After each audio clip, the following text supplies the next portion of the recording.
I'm coming back at you from Farmiture Chic.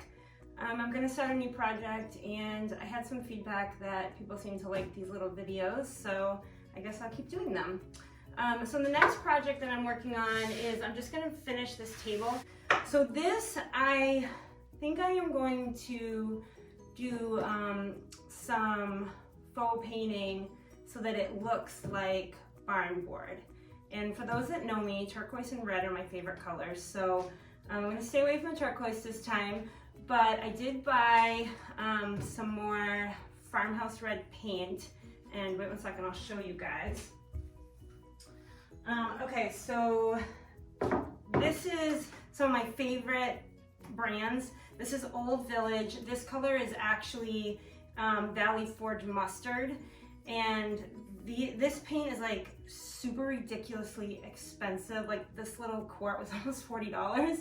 But I'm only telling you that because it's just really fun paint. It's really cool, and the colors are very, they're actually more colonial, but with what I'm doing, they work really well.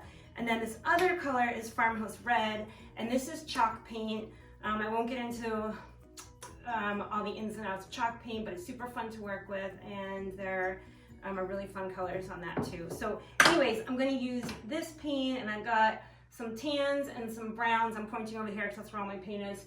And basically, I'm going to use a technique where I try to make it look like barn board. So that's what I'm up to today. Okay, so I have my 5 paint colors here, and they're all stirred and ready to go. Look at that red. Is that not just luscious? Oh, I just love it. Anyways, all right, so I'm going to start painting. So what I'm doing right here is I basically use this really cheap brush. The cheap ones are actually the best. And I'm just making long brush strokes across the board here. And I want them to kind of feather out a little bit, as you can see. All right, and then I'm gonna start adding other colors. Here is the table with the red chalk paint on it. It kind of looks like someone got slaughtered, but I'm gonna keep adding paints and building it up. Still building up the colors. So this is that Valley Forge mustard that I mentioned. So that's color number 2. So I'm done adding all the paint colors. So this is what it looks like. It looks a little strange, but that's normal. So the next step is going to be sanding it. Okay, so now I've finished putting all the paint on. I've got 5 different colors, and I am basically just going to start to sand it all down. And what I want to happen is to have the natural wood grain start to come through.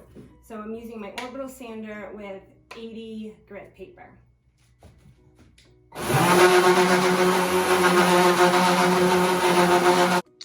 So here's our piece. It is now fully sanded. You can see I tried to take a lot off and just kind of smooth it out a little bit so that the natural wood grain starts to come through. So the next step is to actually put stain on it.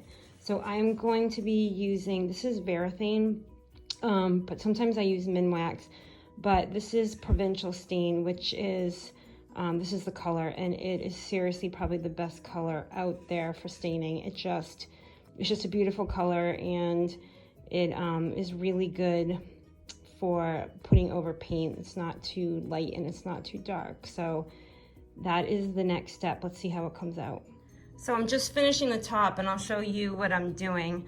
I'm actually adding a second color, this Old Masters wiping stain, just it's a little bit deeper. I just want to give it a little more depth. So anyways, I am just really randomly adding strokes of color in. What I like about doing this technique is that you really don't have to be perfect about anything. And for someone like myself who's OCD about way too much, it's kind of liberating. Okay, so then I'm going in with the Provincial, and then with the Provincial, I'm gonna cover everything. And I won't do the whole top, but what you'll see is when you wipe it right away, you can start to see how it looks like barn board. So I'll finish and then we'll see when it's done. So here is the table done. You can see how all the colors came through, and it really has that weathered barnwood look. I'll try to give you a closer view of the top. So this is available to order. It is $135, which I think is a really good price for a cute little table like this. So check out my website, www.farmiturechic.com, and I've got some other products up there. And thanks for watching.